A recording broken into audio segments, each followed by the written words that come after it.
после того, как была уже объявлена частичная мобилизация, вступил в один из добровольческих отрядов, где до сих пор прохожу службу. В зале Исламской академии нет свободных мест. В Болгаре встречают участника СВО Эдуарда Шарафиева.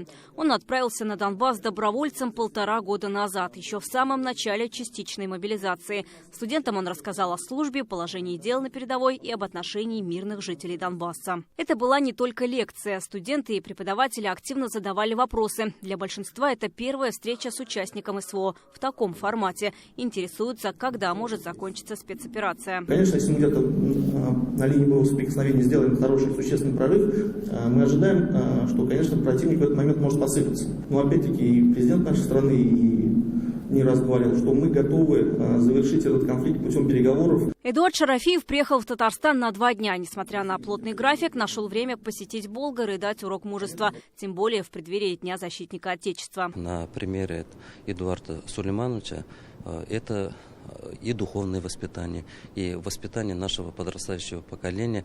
А в стенах академии, где все пропитано духом, исламом, где же еще проводить его? Наших бойцов мы поддерживали, поддерживать будем, и в этом плане священнослужители играют огромную роль. Я, когда сам посещаю, я очень много везу маленьких карманных Коранов, дугаларно везу, и бойцы, с таким нетерпением это все ждут и моментально разбирают. Эдуард Шарафиев рассказал, религиозные деятели несут службу бок о бок с нашими ребятами. Связь у всех бойцов, так или иначе, есть и со священниками, с муллами, с религиозными деятелями. Вот у нас, например, в бригаде есть помощник по работе с верующими у командира бригады.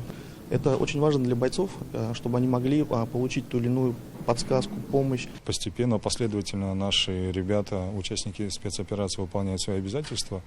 И нет никаких сомнений в том, что эти обязательства они выполнят честно, достойно. Мы тоже должны быть готовы встать в один ряд с теми, кто защищает нашу Родину. То есть проявить мужество, если потребуется. Необходимо, чтобы мы знали, во-первых, что в СВО происходит, чтобы мы с ними встречались, контактировали, и чтобы они знали то, что нам не безразлично, что мы переживаем за свою страну.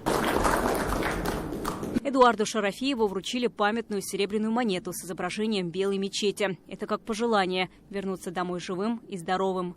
Вероника Гайнудинова, Аделя Закирова, Ирак Хабибуллин, ТНВ, Спасский район.